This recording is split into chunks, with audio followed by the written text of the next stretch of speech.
Radyo Pangasinan, going beyond just being number one, working towards total domination.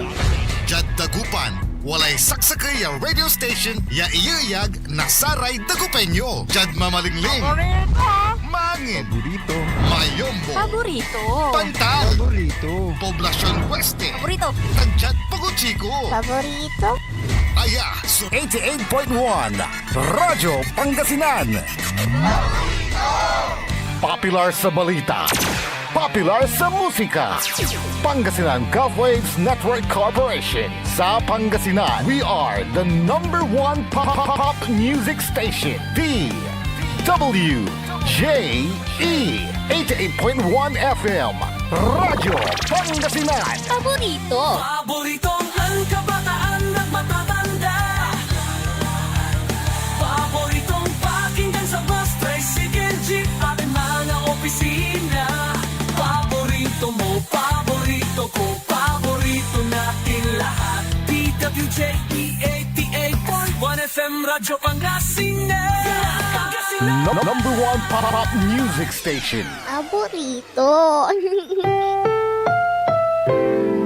Ang susunod na programa ay rated GP. GP? Ano yun? Garantisadong pampaborito! Ang inyong mapapakinggan ay isang bayad na programa. Anumang opinyon, balita o pahayag ay walang kinalaman ang himpilang ito. SPM Saray Balitan Matua ed Radyo Pangasinan. Programan magipasabi na Saray Matuan nagagawa ed Balay, Probinsya, Bansa, Tanjat Intiron Mundo. SPM Saray Balitan Matua ed Radyo Pangasinan. Kaulok, Kaantabayo, say lawas kaaro tang kapaborito yo. Joseph Kanilang Bakani. SPM Saray Balitan Matua ed Radyo Pangasinan. Lunes hanggang Biyernes, alas 9 hanggang alas 10 na kabuwasan. SPM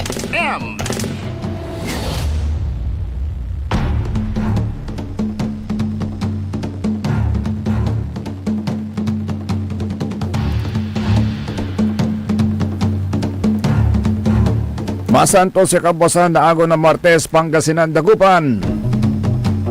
It's another day na naman ng SBM Saray Balitan Matwa. Tuan balita, aliwan fake news. SBM with your lawas kaaro sa kapaborito JCB o Joseph Kanilang Bakani. Tanjad Technical Side Kaantabay Timot si AND Engineer Nixon Dakal.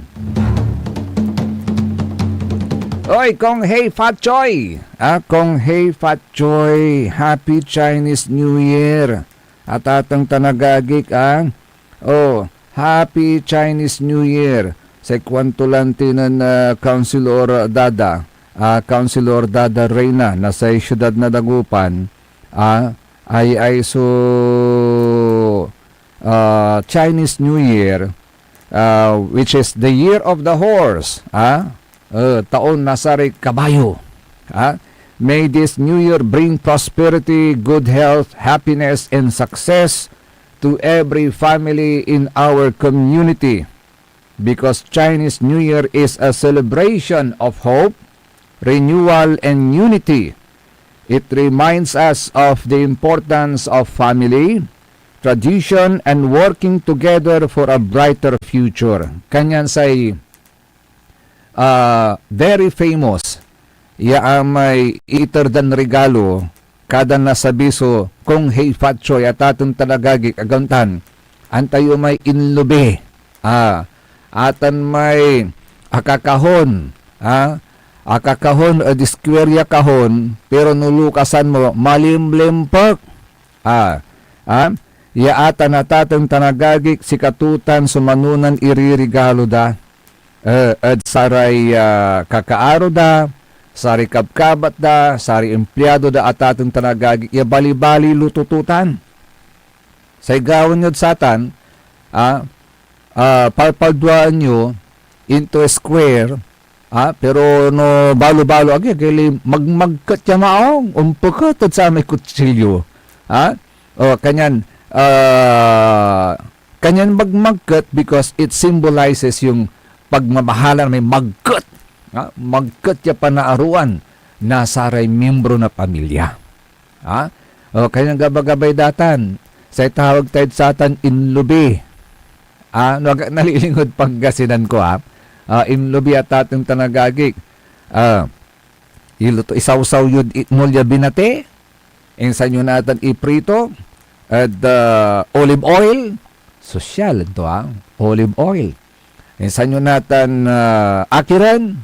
Si katutay balibalin meriendaan. Gaunta na tatong tanagagik So, kung hey fat joy. Pero sa ipansilibra tayo na Chinese New Year at atong tanagagik, wala mo't iramanay subul. There are 7 things agyunapag yagawan at sayan agaw ta Chinese New Year. Dakula malidamat anto Sa bagay, wala may sikat malidaya feng shui. Nakaukulan sa negosyo da feng shui yun. Sa abong da feng shui yun. Kanyan siguro si kare akaaralan tayo na sara may nandurman malitimat. At kultura tayo dyan Pilipinas sa gauntan. So, there are 7 things kuno. Yan na pagya agyogawan at sayan agaw according to the Confucius Institute for Scotland. Ararayan na folk taboos and superstitions are not scientific, however, they offer a cultural sense of agency, serving as a means to pray for good and avoid evil. Anto may manuna yasabel yagaw nyo sa agaw. Ag kayo mangiiter na piso. Do not give 1 peso. If you give 1,000. Kayo mangiiter na piso, mangiiter kay busan le. Kidding aside, however, when giving lucky money as a gift, it should be in even numbers, as these are considered lucky in Chinese beliefs. Even numbers symbolize balance and harmony, which are key principles in traditional beliefs about prosperity. Kaya sekundaman lanti, sinsyalan man regalo ka, sinsyalan mangaro ka, iter mo may bali-bali, sang ka bali-bali ang nadadamin. Agaw tanatatang tanagagik. Sa isa kayo ni, yamalida at sain agaw, do not wash your hair. Ag kayo manaamas.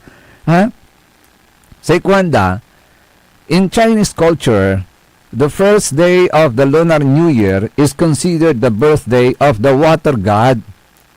As a sign of respect, people are not supposed to use water, including washing their hair, clothes, and other items. Ganon pala yun. As a sign of respect to the water god, though you are not supposed to use water, including washing your hair, your mga damit, kay mampupasak, and other items. That's the second na bawal. The third na bawal, ito po, ag kayong manlilinis na bungyo. Do not clean your house. Cleaning your house kwanto jaya tatang tanagagik such as sweeping the floor or taking out the garbage is believed to sweep away good fortune. Kanya ag kayong manlilinis tanuande na balang itay swerte. In many Eastern cultures, people avoid household chores, especially during the Lunar New Year, to ensure that prosperity and luck remain within the home. Kanyan ag kayo manlilinis today. Sabagay, it's a holiday. Enjoy your vacation. Okay, pang-apat na bawal. Ag kayo mamangan na binulbol. Do not eat lugaw. Do not eat lugaw. Kasi according to Chinese beliefs, eating porridge on the first day of the New Year may be considered unlucky. Kasi kung dati panangan na binulbol, panangan na mahirap bilay. Pero no ginawa mi aros kaldo, ay masamsamit, kung mo pa, as it is traditionally associated with misfortune. Oh, ganun pala yung description nila sa lugaw. Consuming it at the start of the year was thought to set a tone of hardship for the months ahead. Oh, kanya kay mamanga na binulbol. Another thing, agyo sasalitaan tay patoy. Agyo bibitlaan tay salitan patoy. Sebal. Agauntan. Sila si katiran Pilipino ba? Ay, lutan da ka ng saman. Sari mamatakan, lutan da ka ng saman nung nasalitan tay patoy. Ang takot-takot data niya salita. Mentioning words like death, loss, illness, or other unlucky terms may set a negative tone for the year ahead. According to Chinese superstitions, it is best to refrain from saying these words to avoid attracting misfortune. Oh, di ba? Another thing, at kayong manguusar na dagom, do not use needles. Why? Needles, knives, scissors, and other sharp objects that can cause bleeding. Oo. Seconda, these are prohibited during the Lunar New Year as they are believed to bring bad luck. In Eastern culture, blood is considered a sign of misfortune. Yan. And the last one, ag kayo nanaugip. Do not take a nap. Avoid napping in the afternoon. Ag kayo mampapainawad nga ron. Diba? Ugali tiran Pilipino. Naasul tayo. Ya ugali at sar Espanyol. May tatawagan tayo siesta. Na kapag oras ng siesta, after lunch, we usually have our siesta. Painawa sa oras ya kwanda gauntan. Pero nansaman sa ibangat dari mamatakan at sari ugugaw noon niya rin bakasyon kaya rin dan maugto ugit kayo. Tapian balog kayo. Kwanda balod. Si katutan. But that is what we call siesta. Avoid napping in the afternoon as it symbolizes laziness. For the year ahead. Instead, engage with loved ones and embrace the celebrations as the first day sets the tone for the months to come, according to Chinese superstitions, and is believed to attract good fortune. So yun. Yun yung mga 7 bawal na wag dapat gawin sa araw na ito. Kung hey Pachoy. Yan. Pero bukas, wag niyong kalilimutan, Ash Wednesday.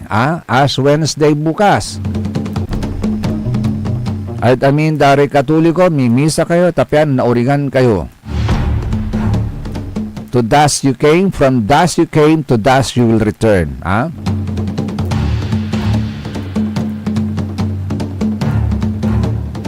Pero speaking of Chinese New Year, speaking of China, mayroon pong banta ang China sa atin. Walay pasakbay na China tatong tanagagik at sikatayo. The Pilipinas, ang atuti babagada marami daw Pinoy ang posibleng mawawalan ng trabaho. Gigi. Ay mahirap tan ibaga tatong tanagagik. Chinese New Year pa naman. That's a negative, agontan. Pero sa ibabaga na China balad natin, milyong Pinoy mawawalan ng trabaho. Nagbabala ang Chinese Embassy sa Maynila na ang hakbang ng mga senador sa pagpuntirya sa mga diplomat nito ay maglalagay sa panganib ng ugnayang pang-ekonomiya at maaring magdulot ng pagkawala ng milyong trabaho para sa mga Pilipino. Ay, manglabat na Pilipino tayo, alawan Chinese na to. Pero aramay kini, Filipino-Chinese community ang tinibagay at sayo di ba? Tama-tama pa naman kung hipachoy, kababasa lang natin ng mga dapat wag nating sabihin, mga negative remarks sa gauntan. Kasi kung yan ang mga maririnig natin on the first day of New Year, sa buong taon yun ay maririnig natin. negative na negative ang dating agontan.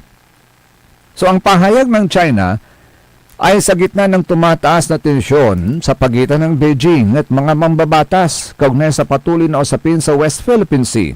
Sa pahayag ng spokesperson ng China Embassy na si Ji Lingping, binatikos nito ang panukala ng ilang senador na idineklarang persona non grata ang Chinese diplomat o i-recall ang Chinese ambassador. Sa ikwanto ng Lingping, Lingping. Any serious damage to diplomatic relations, including downgrading of those relations, would cost millions of jobs. Ani G, na nagsabing isaalang-alang ang potensyal na economic impact at mag-ingat sa mga aksyon kaugnay sa diplomatic matters. When it comes to serious diplomatic affairs, some politicians behave like children, playing house. Could they at least try to act like adults? Kwanto ng G. Tinibagad saya, sikiran mga senador. Mamaplanon deklara yun na persona non grata may ambassador da. Siya kayo kun ugaw. Siya kayo ugugaw. Yung gagalaw at sa kuya playing house. Try to act like adults. Ang pahayag ng embahada ay kasunod ng Resolution number 256 ng Senado na kumukundina sa pahayag ng Chinese Embassy officials sa pagpuna sa mga opisyal ng Pilipinas dahil sa pagtatanggal sa pambansang soberenya at mga karapatan sa karagatan. Speaking of soberenya, pawilantitan Samantala, inalmahan naman ito ni Akbayan Party List Representative Perez Sindanya, itong bantang ito na sinabi ng Chinese Embassy. At sinabi nila na isa raw itong pang-hostage sa ekonomiya ng Pilipinas. Iginit nito na dapat tiyakin ng pamahalaan ang kaligtasan at seguridad ng mga Pinoy sa mga naninirahan lalong-lalo na sa China, sa Macau at Hong Kong kapag inulit ng China ang palit-ulo hostage diplomacy nito tulad ng sinapit ng 3 Pinoy na nakulong doon sa umanay kaso ng pang-espiya. Umaasang solon na babawin ng Chinese Embassy ang pahayag nito at iiwasan ng mga mapagbantang mga salita, bagaman hindi na anya ito bago sa karakter ng China. Ayon kay Sindanya, noong 2011 ay nagpatupad ng ban ng China sa pagpasok ng mga ini-export na saging at pinya ng Pilipinas sa kanilang bansa bilang ganti sa standoff sa Baho di Masinloc. Kaya dapat anyang umaksyon ng mga kinaukulang opisyal ng pamahalaan upang protektahan ang ekonomiya sa mga posibilidad na panggigipit ng China. Chinese na New Year ngayon. Year of the Horse Panimat. Pero speaking of soberenya, ito na naman po tayo. Speaking of soberenya, tatang tanagagik, andyan na naman yung ICC. Antikwanto na Mr. Greco Belhica, tatang tanagagik, sinusuko na ba natin yung ating soberenya sa sa ICC? Ito po'y paglapastangan sa soberenya, ang mapayagang mahuli yung mga co-perpetrators kuno ng dating Presidente Rodrigo Roa Duterte at sa may war on drugs. Sa ikwanto na sa ikabiyangan na PDP laban, sa opisyal na pahayag ng PDP laban, tahasang binatikos ang kasalukuyang administrasyon. We also find reprehensible that the corrupt walay corrupt. Paano tumatay at ating tanagagi ko trilyon sa nababalang malante na pipirde. Kaya si katutang suliknaan. Nasa rekabyangan na walad oposisyon natan. Pero speaking of soberenya at ating tanagagi, di ba? Sa ikwantayo lanti, anong silbi? Anto'y silbi na sirbi na sararaya so wala judiciary. Di ba? walay kintayo, walay legislative, walay executive, o unang tini executive, legislative, tan judiciary. These are the three important branches of the Philippine government. Yakwanda, gaon tanatang tanagagig. Different po ang mga ito. They have different functions. Pero ang tilata na tatong tanagagig, wala may tatawagan dan singa co-equal lang lamang iraraya. They have the same powers. Hanggang tatong tanagagig. Ngayon, now correct me if I'm wrong with that. Okay. Ngayon sa ikwanda tatong tanagagig. Bakit natin pinapayagan na ang ICC ang maglitis dengol sarate kaso kontra satay war on drugs na sa palabas sa administrasyon? Wala ba tayong mga competent courts dito sa ating bansa? Hindi ba competent? Hindi pa pwedeng pagtiwalaan yung mga korte po natin dito sa Pilipinas? Because masama po yung indikasyon yan. Yaawitan tayo rata na kaso di manod International Court. Ano po ang implikasyon po niyan? Makapoy so justice system tayo Pilipinas siren.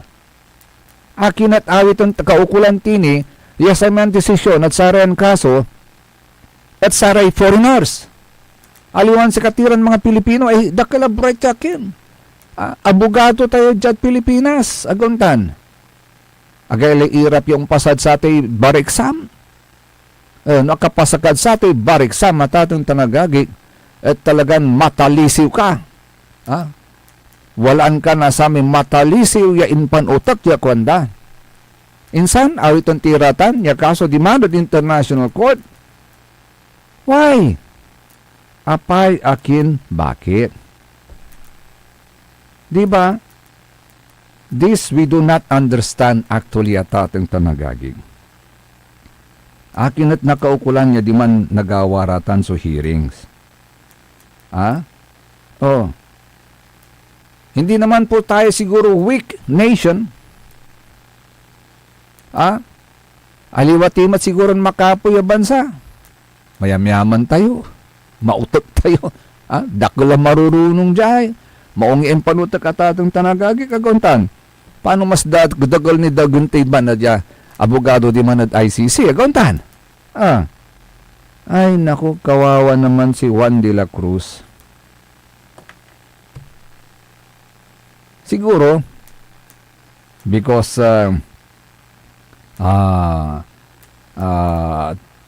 they feel threatened. Si katutan lang natin sa papaway, matuanlik na nasari. Do you feel threatened?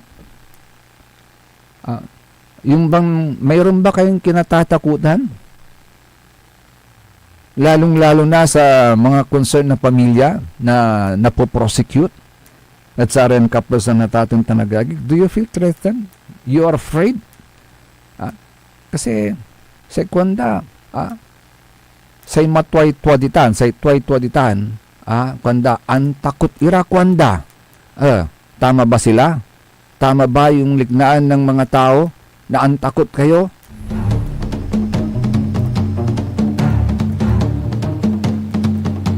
Di ba sa may sistema tayo, may judicial system tayo is like this? No inner agawa so sa may krimen, din man mo isagap at may kaso. Sinabilang agawa so krimen at let's say dagupan, kantilag, tilo na rawin. Agawa dyan may krimen, ang gano taga-inerya lugar ka ni, dyan dungulan. May kaso, jam isagap may kaso where the crime was committed. Aguntan. Akin tadiman si Rebik tao agawa may krimen, akit di man tayo isagap. Tadyabalot ng Pilipinas. Di ba? Di ho ba malaking insult sa ating judicial system? Sa ating justice system?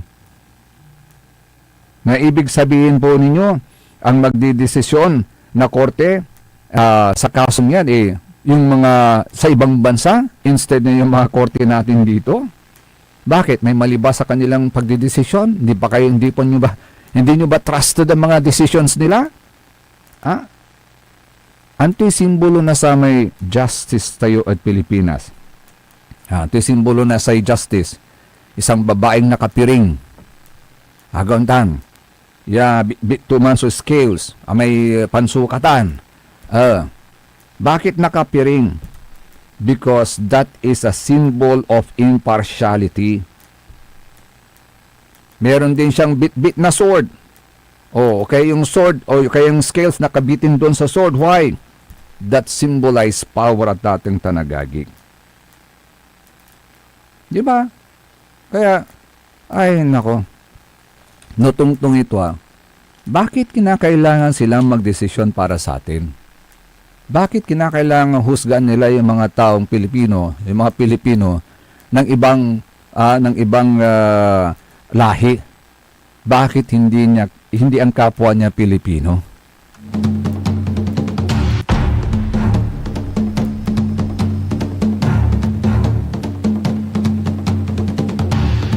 Ay, agi. Wala ni Arenal ko dito na Sa kwanto, yung Intel Fan, hindi kailangang resibo. Confidential ito Confidential Fan, yung Intel Fan. Kaya hindi kailangan ng resibo. No, sa presidente so involved, hindi kailangan ng resibo. Pero kung ang isang taong lower than the president, kailangan ng resibo. O si Vice President Sara lang ang hinihingan niya ng resibo and the rest. Kasi wala aram yung ahensya mat. Sa DILG, wala mismo na Intel Fund tumat. Kaya nga may lumabas na 20 million pesos na reward. Dontan. Bakit walang resibo? Ang Office of the Vice President, hinihingan niyo ng resibo. Ano ba yun?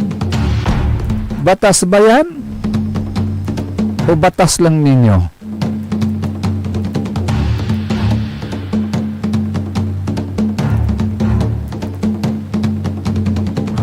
Tabayanan po ninyo sa ating pagbabalik sa Sari Balitan Matuan na katungtong tayatatong tanagagig nalinuan timot at Sari Matuan nagagawa ditan at Bali na Rosales.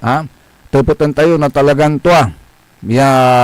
Amay kaplasaan niya kay Rong Vice Mayor ditan at aliwalan si kating Vice Mayor.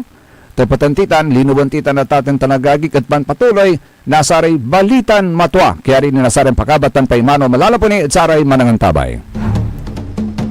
Ang puta-putang Iren Balita. Huwag niyo kong subukan. I am sorry. Kung walang kurap, walang mahirap. My God, I hate drugs. Mahiya naman kayo sa inyong kapwa Pilipino. Ang puta-putang Iren Sunata. Dame yung Son, ang puta-putang Iren Impormasyon.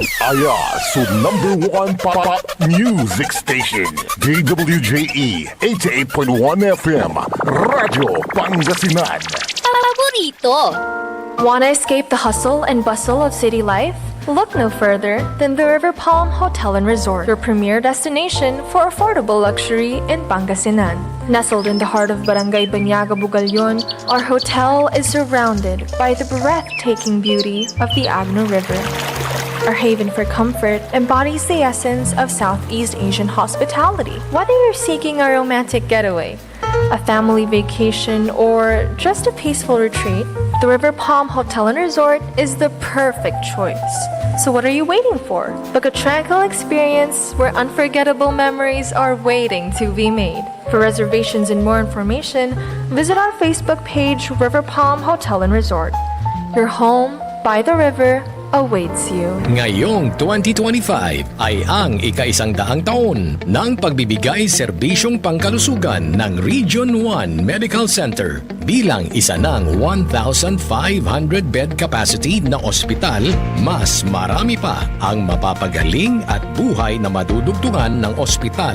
Di lamang sa Pangasinan kundi sa buong Northern Luzon sa tulong ng 12 accredited residency training programs at 13 active specialty centers nito: Cancer Center, Dermatology Center, Eye Center, Heart Center, Toxicology Center, Burn Care Unit, Center for Mental Health, Acute Stroke Unit, Geriatric Center, Infectious Disease Center, Kidney Transplant Unit, Lung Center, at Trauma Center. Patuloy na mangunguna ang R1MC sa pagpapaigting at pagpapaibayo ng dekalidad na healthcare delivery hanggang sa susunod na siglo. 100 years of healing, compassion, and service. Region 1 Medical Center, ang inyong partner sa kalusugan. Region 1, number 1. Asahan po ninyo ang dekalidad na serbisyo sa Region 1 Medical Center at ng Department of Health. Ito po ang inyong lingkod, Dr. Joseph Roland O. Mejia, ang inyong Centennial Medical Center Chief ng R1MC. Sa bagong Pilipinas, bawat buhay mahalaga. Sama-sama na naman ang tropa. RH Super nasa lamesa. Super ang kwento, walang halong drama. RH Super ang itagay, walang problema. Mas masarap pag malamig ang tama. Round 2 na, walang mawawala. Patak-patak mga tropa para tuloy ang saya. Super ang inuman, pagsama-sama. RH Super na, ang shot ng tropa. Drink responsibly. Kapag may RH Super sa lamesa, super ang inuman ng tropa. Bilhin na ng RH Super, ang shot ng tropa. Drink responsibly. Hindi ba napapansin ang inyong negosyo, mga kapaborito? Abay, magpa-advertise ka na dito sa DWJE 88.1 FM Radyo Pangasinan. We are located at the 3rd floor of Jumel Building, A.B. Fernandez East, Tagupan City. Or you may contact us at 0968-444-4290 or 0956-168-4908. O bueno, mga kapaborito, magpa-advertise na! Popular sa balita! Taluran ka tao, naaktuan yaman na susugal, inaristo. No ginawa miya duga sa trabaho, tan talagan na aya at malat, no problem. Construction of flood control, Lagasit River, Balongaw, Santa Maria, 47 million. Hindi pa nga nabubur sa kaisipan ng taong bayan yung mga ill-gotten wealth na yan eh. No. Diba? At popular sa musika! They say tanging ikaw ang katabi. Garden in bed. Ito po ang DWJE 88.1 FM Radyo Pangasinan, ang inyong number 1 pop music station.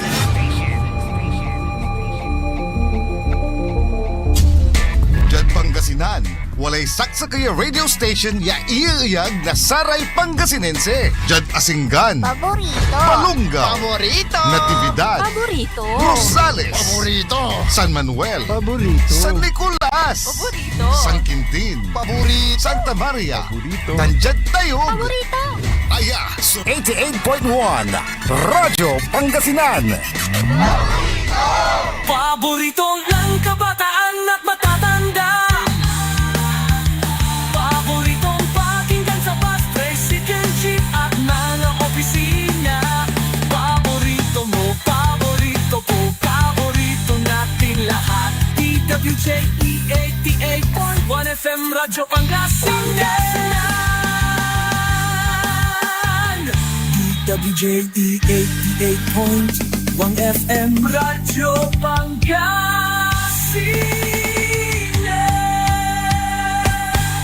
Paborito.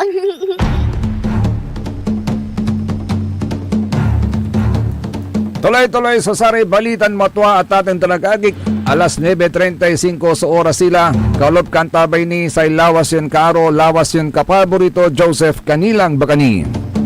At sign bagtatatang tanagagik na pituyawan tayo live on air through phone na tatang tanagagik sa Kaplasan, ya Vice Mayor na Bali na Rosales, si Honorable Vice Mayor John Isaac Ko.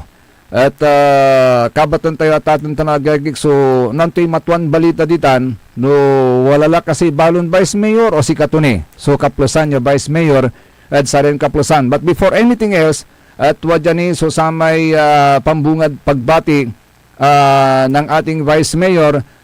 Vice Mayor, good morning po sa inyong ang inyong munang pagbati sa inyong mga constituents po dyan sa bayan ng Rosales. Good morning po sir, maraming salamat po sa call. Magandang umaga po sa aking mga kababayan sa Rosales. Maraming salamat din po sa patuloy niyong suporta, sa tiwala, saka po sa mga panalangin niyo. Yun po. Good day to everyone. Yun lang po. Okay. So Vice Mayor, since our program is Saray Balitan Matuan, totoo ho ba na may mga kumakalat na balita dyan ngayon sa Rosales na kayo po ay mapapalitan na as Vice Mayor ng inyong bayan? Actually po, ever since the start of the protest, lagi pong may mga balita. So for example po, nung nag-start yung protesta, within 3 months daw. Tapos nung medyo tumagal na konti, sabi within November, upo na. December, usually may specified dates pa.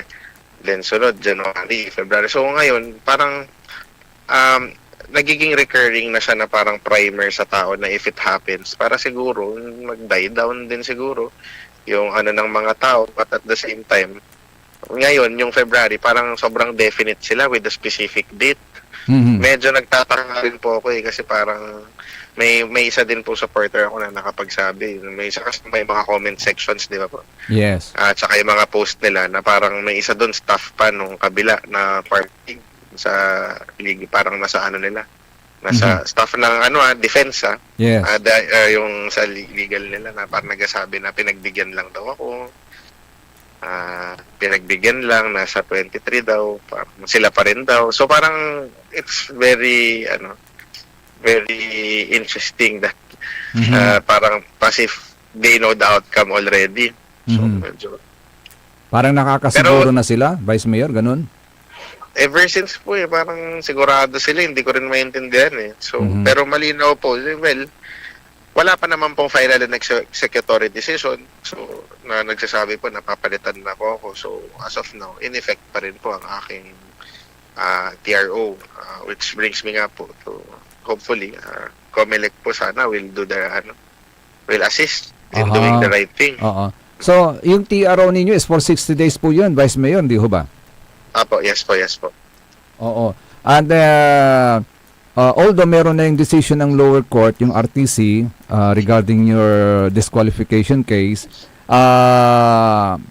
ano po yung hinihintay pa rin po ninyo na panggagalingan ng desisyon para po mabaliktad yung desisyon ng RTC? Sorry po, medyo nakat po yung line. Paulit lang, sir. Ano po yung hinihintay natin ngayon na move, Vice Mayor? Kasi itong mga kumakalat na balitang to na kayo nga po ay mapapalitan na as Vice Mayor. May final na po ba? May lumabas na po bang final na desisyon sa inyong kaso mula sa korte? At may kopya na po ba kayo ng naturang desisyon kung meron man po, Vice Mayor? Actually po, ngayon, wala pa. Kasi po, yung kaso ko po, nag-apila ulit ako sa COMELEC. So, para urgent, may petition po akong bago dun. So, wala pa pong final na decision as of now. Waiting po kami for their response and hopefully po, their action. Kasi nakakapagtaka nga po minsan, yung alam mo yan, yung mga tao, tsaka yung imbis na antayin sana na luminaw yung proseso. Pero siyempre siguro, tila parang heaven and earth kasi ngayon yung gumagalaw para lang mabaluktot yung kwento at lituhin din yung publiko. So, but sana sa dulo, hindi yun sana yung ingay, yung mag-decide. Pero yung truth, kasi truth lang naman, honestly sir, truth lang naman yung habol ko dito yung 4 questions ko on if bakit pa ginawa ang safeguards ng automated election? Bakit pa andun yung 4 na yon na safeguards kung hindi lang din naman susundin? The reason nga ba tayo nag-automate was because we knew for a fact noon pa before automated yung Smartmatic took place. Alam natin na kaya tayo nag-switch sa automated because ang daling mag-tamper at ang daling maniobrahin ang manual counting. Kasi hindi in place yung systems natin to actually protect yung manual counting process unlike the states. Siyempre, it's a different story. Siguro mas mas maano sila doon, mas mahigpit. But dito sa atin, we had to convert it kasi local level, kaya mong maniobrahin talaga eh. Dati Oho. Yes, go ahead, Vice Mayor. So Vice Mayor, if wala pong final decision mula sa korte, sa tingin po ninyo, sino at kanino kayo galing yung mga kumakalat na yan na balita patungkol sa posibleng kayo ay mapapalitan as Vice Mayor? For sure, sir, most likely yan dun sa who will benefit from it most. Kasi sir, for example, para sa akin, would it benefit me? Or it would benefit my camp to say such thing? Hindi nga kami political eh. Never kami naging political. We don't hindi namin ina-encourage yung ganong type of publicities. So I'm sure that it doesn't benefit us, so most likely po siguro hindi yan sa amin. Okay. So ngayon, Vice Mayor, ano po ang balak po ninyo ngayon? How do you wish to address this situation para matigil na yung pamamalitan ng mga ganyan? How do I wish po to address the situation? Honestly po, ang akin naman pong plea sana sa COMELEC is to protect our rights as voters. Protect lang sana our sanctity of votes. I-decrypt lang sana yung mga image ballots. Kasi sir, di ba ganito yan? Lahat ng mga balotang hawak natin pumapasok sa machine. In fact, may training pa nga tinrain pa nga yung mga teachers kasi bagong system, bagong supplier. Yes. So nagkaroon ng kasandamakmak na training. Ultimo kailangan ma-ensure yung memory card sa likod. Pag nag-transmit, nakalagay. Pag naka-off, pag hindi nag-transmit or let's say may nangyari, alisin yung memory card. So, ang daming systems na ginawa ni COMELEC in place na very proud si COMELEC saying na this will protect the integrity of these votes. So, pagpasok ng balota, may CM, yung voting counting machine, pipicturan, digital ballot, images. Tapos, inalagay sa COMELEC server, pangalawa. So, ibig sabihin, mayroong copy yung physical, yung actual, meron din sa server. Pangatlo, pagtapos nun, magka-transmit. May may transmissions, may resibo, papasok sa database. Tapos, pang-apat, may lalabas, di ba, na yung parang voting, yung resibo na tinatawag. So, kung tignan mo, parang may 4 na process po dun eh. Actually, may 5 pa nga eh. So, lahat yun, nilagay yun ng COMELEC in place to assist with the verification of these votes. Yes. Bakit pa yan nilagay in the first place kung hindi naman gagamitin? Doon sir ako dumbfounded na parang bakit na sinasabi ni RTC na the best evidence is the manual and the physical ballots themselves, and clearly it has been stated na nagalaw na, andun nga nakamanifest sa korte kahit nga si judge na niya andun sa notes na talagang medyo spurious So, how can we say such things na yun ang best evidence? Bakit, anong silbi nung mga safeguards na yun? Sir, normal lang ako, mapayak lang ako na before ako naging napunta sa politics, boss. Yes, first timer ko. So, anyway, ang question ko dito is this, nilagay yan as a primary function for safeguards and institutional credibility. Hindi yan secondary, hindi yan auxiliary, hindi yan nilagay dyan para lang sabihin na, para lang masabi na para maganda, para kunyari high-tech yung system natin. I don't think it works like that Nilagay talaga yan for integrity. So, kung hindi mo babanggain sa apat na yan, sa digital ballots, tsaka sa transmissions, yung anong nasa COMELEC database, di ba sir parang may suppression of truth? Yes. Ako sir, willing ako Sabi nyo nga, I'm very much willing, boss. Before I became a vice mayor, I had a life. I still would have a life even after this. But, sir it just breaks my heart so much to know that they think they can get away with it because they're mas malaki sila, mas malakas sila. Mas may capacity sila. Okay. And because hindi namin wala kaming capacity, we have no network as such. So, As a common citizen, boss, it breaks my heart really. okay. So, sa inyong tingin, Vice Mayor, aabot pa kaya ito sa Supreme Court, which will make the final decision sa inyong kaso? Actually, sir, ang usapin po ng Supreme Court kasi may remedies pa eh. So, actually, sir, totoo naman yan, may mga remedies. Yes, may mga remedies pa. COMELEC, CA, Supreme Court. But, habang pag tinatanong nga, sir, ako niyan, regarding remedies, ang unang pumapasok sa isip ko, Lord, oh Lord, help me. Gastos na naman to. Kasi, sir, habang paangat ka ng paangat ng legal remedy, pamahal ng pamahal yung ginagastos and filing fees pa lang alone, ang sakit-sakit na, sir. Yes. So alam niyo, ito yung ito yung gusto nakakainis. Ito yung gusto nilang mangyari. For their opponents to bleed dry, lalo kung wala namang source o kaya hindi naman. Alam mo, boss, ang dali kasi for them tong labas-labas ng pera siguro because, you know, but for us na working class, masakit sa bulsa to eh. But alam niyo, sir, nasa journey kasi ako to seek for truth and to find the truth and to prevent it from happening again. Kung maaari nga, sir, maging katalista ako ng pagbabago dito sa amin eh. Kung kaya kong i-prove sa kanila that we can. Actually, sir, napakahirap po talaga yung may asunto, kaya nga sabi ko, paano kaya nagagampanan pa ni Vice Mayor yung kanyang trabaho sa bayan ng Rosales sa mga isyung ito na binabato sa inyo? Honestly, sir, hindi siya madali. I wouldn't say madali siya. Yung trabaho, sir, madali. Kahit nakapikit, kaya eh. Yung work, yung functions, sa legislation, lahat ng yan, madali, sir eh. Alam niyo, sir, ang hard part is yung emotional and psychological. Yes. Lalo financial, yun dun, sir, eh. Masakit eh. But, naman po, praise God naman, thankful din ako sa Lord na binibigyan niya ako ng wisdom tsaka peace. Actually, yung pinaka-importante, yung peace. Kasi, ang hirap, sir, lumaban para sa katotohanan, lalo ganitong proseso. Pero, ang akin naman, sir, syempre, yung tungkulin ko bilang Vice Mayor, hindi ko yun pwedeng, kumbaga, we have to separate it eh. Kumbaga sa professionalism, sir.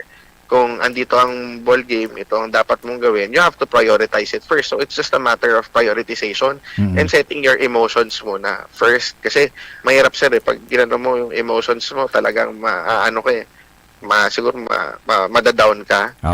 So, buti na lang, sir, ever since naman, medyo, in terms of corporate, sir, medyo parang may same din. Galing naman ako sa corporate, saka sa mga multinational companies, and I also climbed the ladder up there. So, medyo kahit papaano, na-handle ko naman. So, it's similar. Yun nga lang, it's a different type of ball game. Kasi dito, sa kabila, buti pa doon nga sa corporate world, may boss ka na pinakamataas eh. Pag masama yung ugali or may nakikitang air doon sa mga employees niya, inaalis. Dito sa politika, wala eh. You have to to stay there for 3 years eh.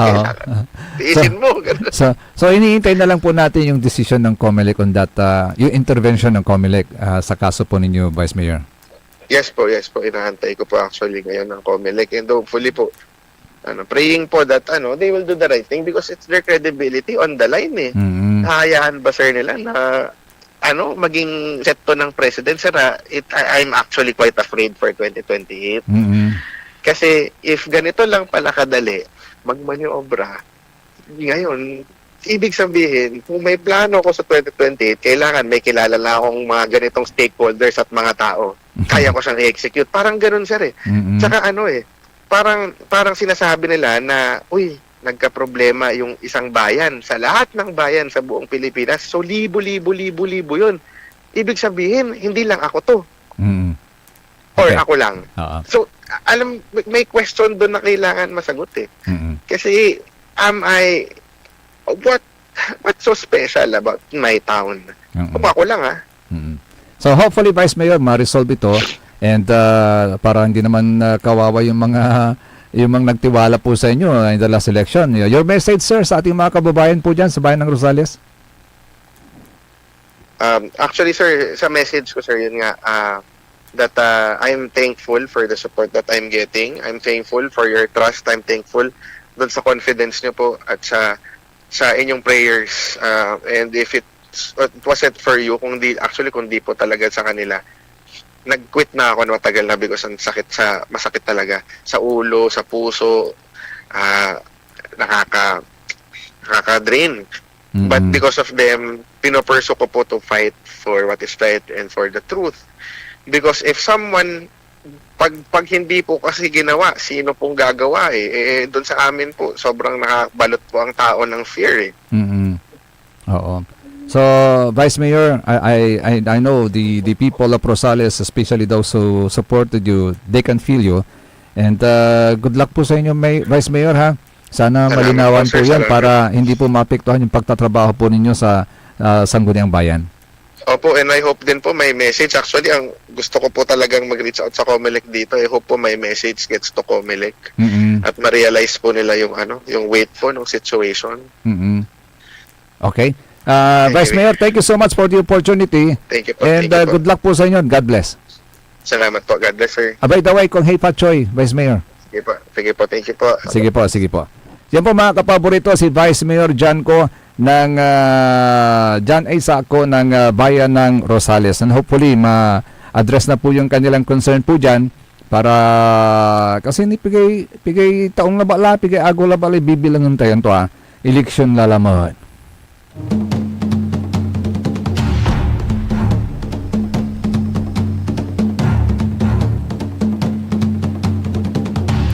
Hay nako. Okay. Ito naman mga kapaborito, may paglilinaw din po ang PhilInvest sa atin patungkol sa mga lumabas na issue. Ito po, babasahin ko po sa inyo PhilInvest Land backs Dagupan's growth as North Luzon hub, citing long-term confidence in the city. Known locally and nationally for its milkfish industry and the vibrant commerce, Dagupan is emerging as one of Northern Luzon's economic centers. And the PhilInvest Land Incorporated says this growth is why it has invested in the city with a long-term view. Dagupan, with a population of about 174,302 people, according to the 2020 census, accounts for over 5.5% of Pangasinan's total population and is one of the most densely populated cities in the region. Its land area of around 4,447 hectares makes it relatively compact, yet bustling with daily economic activity. The city has long been the economic heart of Pangasinan, functioning as a financial, commercial, education, and healthcare hub that draws residents from surrounding towns every day. Its strategic location along key road networks further connects it with other major northern Luzon provinces. We see Dagupan not just growing but evolving as a regional center, said Tristan Las Marias, PhilInvest Land President and Chief Executive Officer. It is a city with real momentum, not just in numbers, but in what those numbers mean for people's livelihoods. FLI's decision to establish a presence in Dagupan goes beyond mere expansion. It reflects confidence in the city's trajectory and the communities that make it thrive. The company's development are part of its broader strategy to invest in where cities are strengthening foundations that matter to families, access to jobs, schools, healthcare, and everyday services. Part of the appeal, local observers say, is Dagupan's resilience and economic diversity. While famously dubbed the world's bangus capital for its pond raised milkfish, the city also hosts numerous banks, trade establishments, and institutions that support business and education across the region. As a publicly listed company on the Philippine Stock Exchange, PhilInvest Land operates under regular reporting and disclosure requirements. a level of transparency that reinforces its reputation among stakeholders.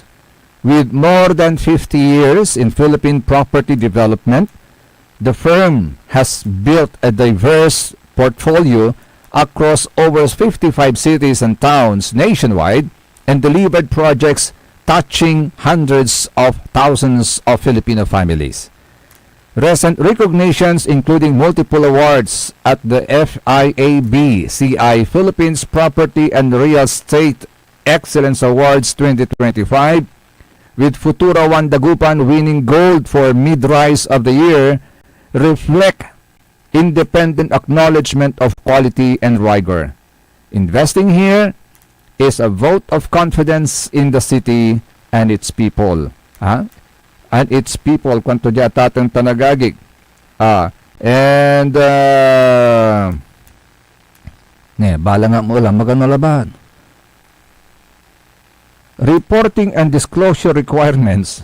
Okay, investing here is a vote of confidence in the city and its people. The company stated, we are here for the long haul because the Dagupan itself is building for the long term. That's Philinvest. Actually, asagap kulatan. Anong nang kulara may kwarto di man? Ay bali-bali may lugar. Social kamata siya kawalad Hong Kong.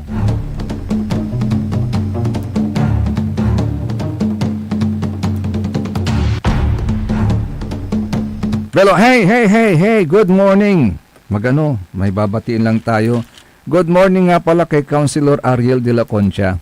Alam po ninyo, talagang may puso po itong councilor na ito sa kanyang mga kababayan. You know why? Lalong-lalo na sa mga guro, sa mga mag-aaral. Bakit ko nasabi ito? Kasi recently, may nabasa po ako sa Facebook page na ito po sa Facebook page ng Dulag Elementary School. At sa kanila doon may sinulat po sila doon na ang title is A Gesture of Love. Sabi po nila dito, with sincere gratitude, the teaching and non-teaching staff of Dulag Elementary School under the leadership of Dr. Maria Luisa Doria would like to extend our heartfelt appreciation to SBM Ariel de la Concha. Hindi po to Saribalitan Matwa, kundi Sangguniang Bayan member. So gabay ito ni Bagatan.